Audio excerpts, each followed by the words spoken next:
अनोळखी दी unexpected love story भाग 8. रोहितच्या आजीला खूप काळापासून आजार होता. डॉक्टर अमृता यांची अपॉइंटमेंट मिळवण्यासाठी रोहितने बरीच निष्फळ प्रयत्न केले होते. आता त्याच्याकडे डॉक्टर अमृताला समोरासमोर भेटण्याची संधी होती. रोहितने आपल्या स्वीटमधून बाहेर पडताच हॉटेलच्या रिसेप्शनला फोन केला. सिस्टममध्ये चेक करून मला तात्काळ कळवा. डॉक्टर अमृताने आमच्या हॉटेलमध्ये चेक इन केले आहे का? मी लगेच खाली येत आहे. Please, it's urgent. Doctor Amruta आमच्या हॉटेलमध्ये आहे आणि तिला शोधायचं आहे. Hotel ballroom. संध्याकाळचे 6 वाजले होते. बॉलरूममध्ये एकामागून एक करून कुणालचे सगळे मित्र येऊ लागले होते. मनालीतील नामांकित कुटुंबातील मुलं कुणालचे मित्र होते. यातील बहुतेक यंगस्टर्स रोज कुठल्या ना कुठल्या पार्टीत जात असत. महागडे कपडे, बूट, लेटेस्ट फॅशनचं प्रदर्शन करण्यासाठी यापेक्षा चांगली संधी कुठे मिळू शकणार होती. मुलं आपली घड्याळ, फोन आणि गॅजेट शो ऑफ करण्यात मग्न होती. मुली आपले डिझायनर ड्रेसेस आणि ज्वेलरी दाखवून एकमेकांना जळवण्याचा प्रयत्न करत होत्या. अशात अनिका कामिनीला शोधत बॉलरूममध्ये आली. साधी जीन्स आणि कुर्ती घालूनही अनिकाची सुंदरता इतर मुलींवर भारी पडत होती. खोलीत उपस्थित असलेल्या प्रत्येक मुलाचं लक्ष अनिकावर थांबलं. बिचारे अनिकाने कोणताही दोष नसताना अनेक मुलींची दुश्मनी मोल घेतली होती. सगळे मुलं ज्या पद्धतीने अनिकाकडे पाहत होते, त्यामुळे तिला खूप ऑकवर्ड वाटत होतं. ती गप्प बसून खोलीच्या कोपऱ्यात जाऊन बसली. Hotel reception. लिफ्टमधून बाहेर पडताच रोहितने रिसेप्शनवर उभ्या असलेल्या मुलींना आवाज दिला.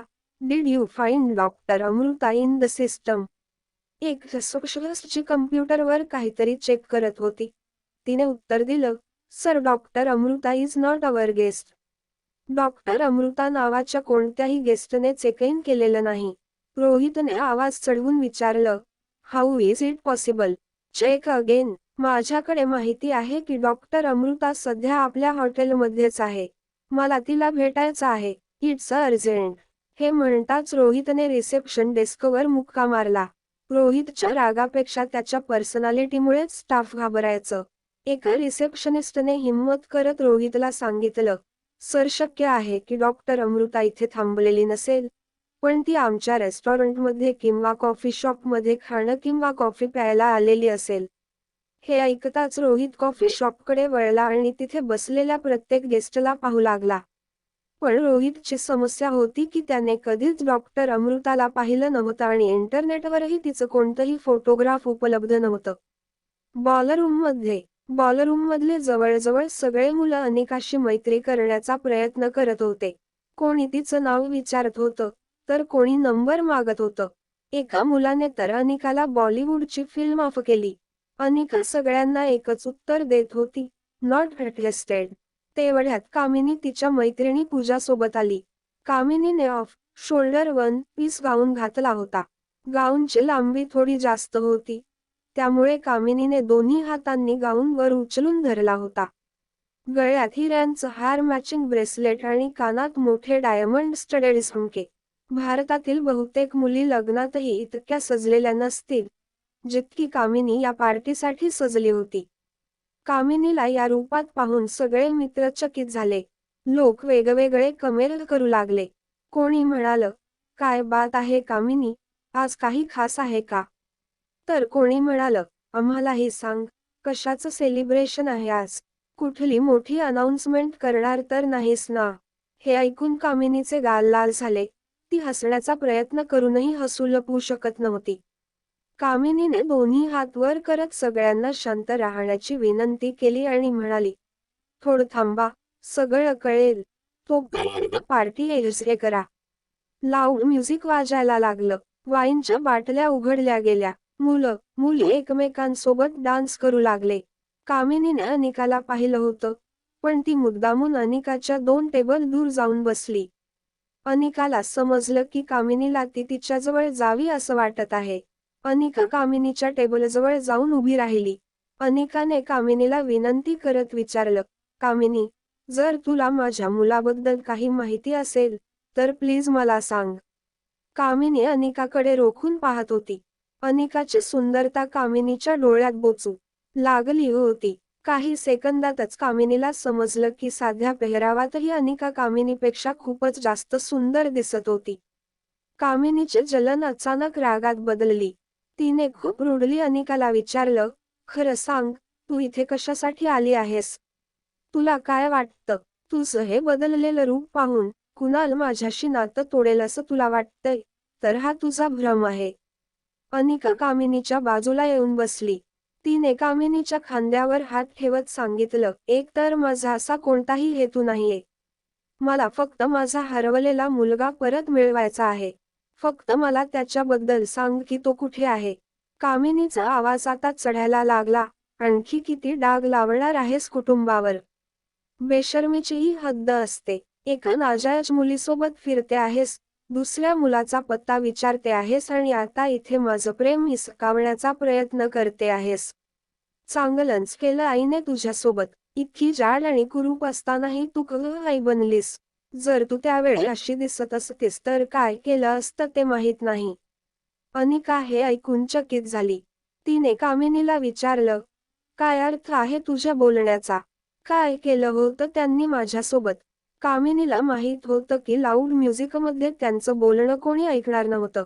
कामिनीने ग्लासमधून ज्यूसचा सिप घेतला आणि मोठ्या कॅज्युअल अंदाजात म्हणाली, माझ्या आईनेच तुला काही इंजेक्शन्स दिली होती ज्यामुळे तुझं शरीर हॉर्मोनल इनबॅलन्स झालं आणि तू एक कुरूप जाड झालीस. हे ऐकून अनिकाला एक क्षण असं वाटलं की कामिनीचा जीव घ्यावा. सावत्र मुलगी असण्याची एवढी मोठी शिक्षा कोणी देऊ शकतं? अनिकाच्या चेहऱ्यावरचा रंग उडताना पाहून कामिनीला खूप मजा येत होती. जखमेवर मीठ चोळत कामिनी म्हणाली, पण तुला मानावं लागेल, इतकी जाड आणि कुरूप असूनही माहीत नाही कोणत्या आवारासोबत रात्री घालवलीस. छी, तुला सावत्र बहीण म्हणायलाही लाज वाटते. आता जा इथून. कुणाल कधीही तुला परत स्वीकारणार नाही. अनिकाला या सगळ्या गोष्टी तिरासारख्या लागल्या, पण ती सगळं सहन करत राहिली कारण तिला आपल्या मुलापर्यंत पोहोचण्यासाठी काही क्लू हवा होता. ती पुन्हा एकदा कामिनीसमोर गयावया करत म्हणाली, आधी तर कामिनी तुला माझ्या मुलाबद्दल काही माहिती असेल तर प्लीज मला सांग. मी तुझ्यासमोर हात जोडते. अनिकाची तडफड तिच्या डोळ्यांत आणि तिच्या शरीरात स्पष्ट दिसत होती. ती थरथरत्या हातांनी कामिनीसमोर गयावया करू लागली. चुकून ज्यूसचा ग्लास कामिनीच्या कपड्यांवर उलटला. कामिनी आपला गाऊन झटकत उभी राहिली. You stupid woman. Stay away from मी.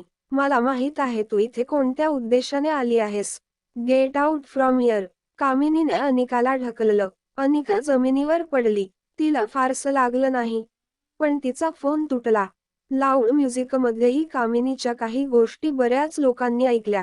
कामिनी पूजा सोबत तिचा ड्रेस ठीक करायला वॉशरूममध्ये गेली. तेवढ्यात बॉलरूमच्या लाईट्स बंद झाल्या. मुख्य दरवाजाची फॉलो लाईट सुरू झाली. गेट उघडला आणि कुणाल गिटारसह हात आला. दुसरीकडे हॉटेल व्हर्ल्स कॉफी शॉप. कॉफी शॉपमध्ये रोहित प्रत्येक टेबलवर जाऊन डॉक्टर अमृताबद्दल विचारून झालं होतं. पण त्याला डॉक्टर अमृता कुठेच सापडली नाही. तेवढ्यात हॉटेलच्या एका स्टाफ मेंबरने सांगितलं, सर, 4थ्या फ्लोअरवर बॉलरूममध्ये कुणाल डोगराची पार्टी चालू आहे. तिथे जाऊन तपासा. कदाचित डॉक्टर अमृता कुणाल डोगराची गेस्ट असू शकते. हे ऐकून रोहित वेळ न घालवता बॉलरूमकडे निघाला. बॉलरूममध्ये सगळीकडे अंधार होता. स्पॉटलाईट फक्त कुणालवर होती. कुणालने गिटारच्या स्ट्रिंगवर जोरात बोटं फिरवली आणि सगळ्यांचं लक्ष आपल्याकडे वेधलं. मोठ्या फिल्मी अंदाजात कुणाल बोलला, आज मी माझ्या मनातील गोष्ट एका मुलीला सांगणार आहे. फक्त तुमची थोडी साथ हवीये. अंधारात लोक ओरडू लागले, अरे कोण आहे ती मुलगी, आम्हालाही सांग. अरे भाई थोडं खुलून बोल, जे सांगायचं आहे ते सांग. तर कुठून तरी आवाज आला, एक काम कर, एखादं चांगलं गाणं गा. बॉलरूममध्ये हलकी लाल लाईट लागली होती. कुणालची नजर फोन ऑन करण्याचा प्रयत्न करत असलेल्या अनिकाकडे गेली. कुणालच्या बोटांनी गिटारच्या स्ट्रिंग्सवर जादू सुरू केली आणि तो एक रोमॅन्टिक धून वाजवू लागला. सभोवताली उपस्थित लोक ताल धरत टाळ्या आणि चुटक्या वाजवत त्याला साथ देत होते. वॉशरूममधून कामिनी पूजा सोबत बाहेर आली. कामिनीने बघितलं की तिने कुणालची एंट्री चुकवली होती. तिने आपला पाय जोरात जमिनीवर आपटला आणि पूजाला म्हणाली, त्या अनिकाने सगळ्या संध्याकाळचा मूड खराब करून टाकला. पूजाने हसून उत्तर दिलं, संध्याकाळ तर आता सुरू झाली आहे. तुझा मूड नको खराब करू. बघ, कुणाल तुझ्यासाठी किती सुंदर धून वाजवतोय. हाय. काश कोणीतरी मला पण असं प्रेम केलं असतं. कुणालच्या बोटांनी गिटारवर जादू सुरूच ठेवली होती. तो हळूहळू अनिकाकडे जात होता. कामिनीने आपला ड्रेस दोन्ही हातांनी पकडला आणि तीही सावकाश कुणालच्या मागे चालू लागली. तिला वाटलं की कुणालने तिला पाहिलं नाही आणि तो तिला शोधत असेल. पण कुणालच्या नजरेत फक्त एकच मुलगी होती, अनिका. कुणाल जसजसा अनिकाच्या जवळ पोहोचला, तो आपल्या गुडघ्यावर बसला आणि म्हणाला, आजवर मी तुझ्यासारखी सुंदर मुलगी पाहिली नाही. काय तू माझ्याशी मैत्री करशील? अनिकाला हे सगळं खूप विचित्र वाटत होतं. ती फक्त इकडे तिकडे पाहत होती. कामिनीला काय घडत होतं यावर विश्वासच बसत नव्हता. ती काही बोलायचा प्रयत्न करत होती, पण तिच्या तोंडातून शब्दच बाहेर येत नव्हते. शेवटी कामिनीने पूर्ण जोर लावून तोंडातून आवाज काढला, कुणाल हे काय करतोय तू? कुणालने मागे वळून बघितलं आणि तो एकदम चकित झाला. तो उठून म्हणाला, कामिनी तू इथे काय करते? कामिनीने कुणालची कॉलर पकडली आणि विचारलं, हे सगळं तू या हिच्यासाठी केलं आहेस? कामिनीचा श्वास फुलायला लागला होता. कुणाल एक अडचणीत सापडला होता. त्याने आपला हात सोडवत कामिनीला म्हणाला, तू इथून जा, मी नंतर तुझ्याशी बोलेन. सर्व मित्रांच्या समोर कामिनीची खूप मोठी बेइज्जत झाली होती. लोक मनातल्या मनात हसत होते. कामिनीच्या डोळ्यांतून अश्रू वाहू लागले. ती रडत रडत कुणालला विचारू लागली, तू हे कसं करू शकतोस माझ्यासोबत? तिच्यासाठी माझं मन तोडलं, या बेशरम मुलीसाठी माझं हृदय दुखवलं. हे ऐकून कुणाल कामिनीवर ओरडला, जस्ट शट अप. तू रागिणीबद्दल असं कसं बोलू शकतेस? तुला रागिणीबद्दल काहीतरी माहिती आहे का? कामिनीला धक्का बसला. तिने कुणालला विचारलं, रागिणी? कोण रागिणी? तू वेडा झालास का? ही अनिका आहे, जिच्यासोबत तू नुकताच घटस्फोट घेतलास. हे ऐकून कुणालच्या हातातून गिटार खाली पडली. त्याने हळूच अनिकाकडे पाहिलं. त्याला त्याच्या डोळ्यांवर विश्वास बसत नव्हता की एक व्यक्ती एवढा कसा बदलू शकतो. कुणाल काही बोलेल किंवा काहीतरी करेल त्याआधी कामिनीने अनिकाचा हात पकडला आणि तिला बॉलरूमच्या मध्यभागी आणलं. कामिनी म्हणाली, माझा आणि कुणालचा सगळ्या समोर तमाशा बनवलास, पण आता तुझा तमाशा होईल. आज तुला असा धडा शिकवीन की माझ्या किंवा कुणालच्या आयुष्यात परत येण्याचा विचारही करणार नाहीस. कामिनीने अनिकाला जोरात थप्पड मारली. पूजाने अनिकाचे दोन्ही हात पकडून ठेवले होते. कामिनीने परत थप्पड मारायला हात उचलला, पण अनिकाला थप्पड बसण्याआधी रोहितने कामिनीचा हात धरला. रोहितने बॉलरूममध्ये उपस्थित लोकांकडे पाहिलं आणि जोरात विचारलं, व्हॉट इज गोइंग ऑन? आणि तुम्ही सगळे उभं राहून तमाशा बघताय. रोहितने कामिनीचा हात सोडला आणि तिला चेतावणी दिली, हॉटेल पॅराडाईजमध्ये अशा प्रकारचं वर्तन खपून घेतलं जाणार नाही. कुणाल थेट रोहितसमोर येऊन उभा राहिला आणि त्याला विचारलं, तू कोण आहेस आमच्या वैयक्तिक गोष्टींमध्ये नाक खुपसणारा? Do you know who I am? Kunal Dogra नाव आहे माझं. त्याचवेळी रोहितच्या मागे उभा असलेल्या सिक्युरिटी गार्डने सांगितलं, हे आहेत मिस्टर रोहित मारवा, या हॉटेलचे मालक. कुणाल थोडा मागे हटला. त्याला माहित होतं की मारवा ग्रुप ही एक खूप मोठी कंपनी आहे आणि त्याने रोहित मारवाबद्दल बरंच काही ऐकलं होतं. कुणाल तिथून गुपचूप निघून गेला. तेवढ्यात रोहितचा फोन वाजला. रोहितने फोन घेतला तर सॅम म्हणाला, सर खूप वेळ झाला आहे, सिग्नल मिळत नाहीये. कदाचित त्यांचा फोन बंद झालाय. सर मला वाटतं की ती आतापर्यंत हॉटेलमधून निघून गेली असेल. मी आता जास्त वेळ या वेबसाईटवर राहिलो तर थ्रेट टू सिक्युरिटीमुळे मला अटक होऊ शकते. I am sorry sir. Doctor Amruta यांचा शोध घेण्यात रोहितला अपयश आलं होतं. त्याने डोळे बंद केले, फोन फेकला आणि बॉलरूममधून निघू लागला. तेव्हा त्याने तिथे उपस्थित लोकांकडे पाहिलं आणि विचारलं, इथे डॉक्टर अमृता यांना कोणी ओळखतं का? सगळे एकमेकांकडे पाहू लागले. अनिकाने आपली नजर खाली केली, जणू ते रोहितपासून लपण्याचा प्रयत्न करत होती. तिने आपले केस ठीक केले आणि रोहितसमोरून जाताना, एक्सक्यूज मी, म्हणत निघून गेली. पिसडोशल सूट. रोहितच्या पिसडोशल सुईमध्ये सनी टॅबलेटवर गेम खेळत होता. सनी एका खूपच इंटरेस्टिंग गेममध्ये मग्न होता. त्याची टीम हरत होती, कारण त्यांचे अनेक प्लेयर्स मारले गेले होते. सर्व प्लेयर्स एकाच गोष्टीचा मेसेज टाकत होते. स्वीट एंजल, परत ये आणि आम्हाला वाचव. तेवढ्यात स्वीट एंजलची एंट्री झाली. स्वीट एंजलने सनीला मेसेज केला, तू फक्त मला फॉलो करत जा. सनीने तेच केलं.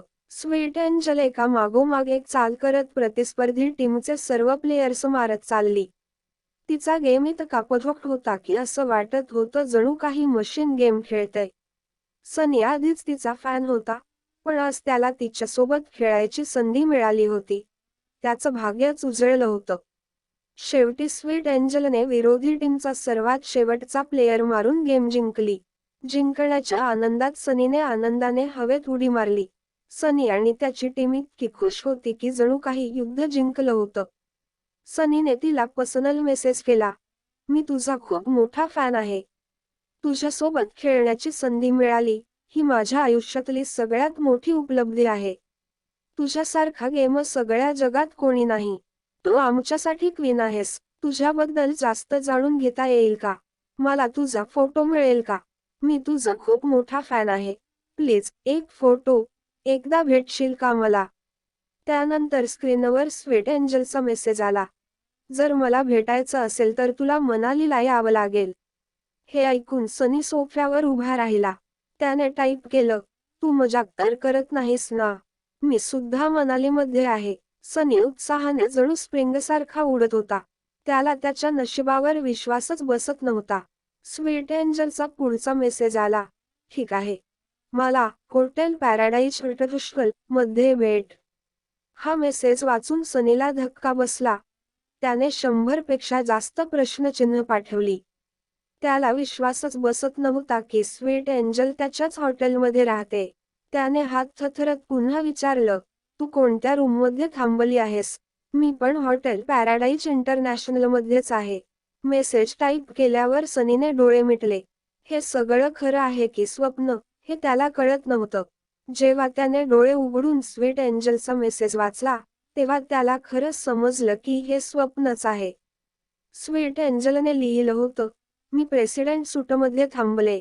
सोबतच तिने आपला सेल्फीही पाठवला. स्क्रीनवर जे सनीने पाहिलं, ते तो आयुष्यभर विसरणार नव्हता. Sweet angel famous internet gamer आणि कोणी नाही, तर नेहमी शांत राहणारा त्याचा पुतण्या आर्यन मारवा होता. To be continued. व्हिडिओ आवडला असेल तर लाईक करा, शेअर करा आणि चॅनेलला सबस्क्राईब करून बाजूची घंटी नक्की दाबा. धन्यवाद.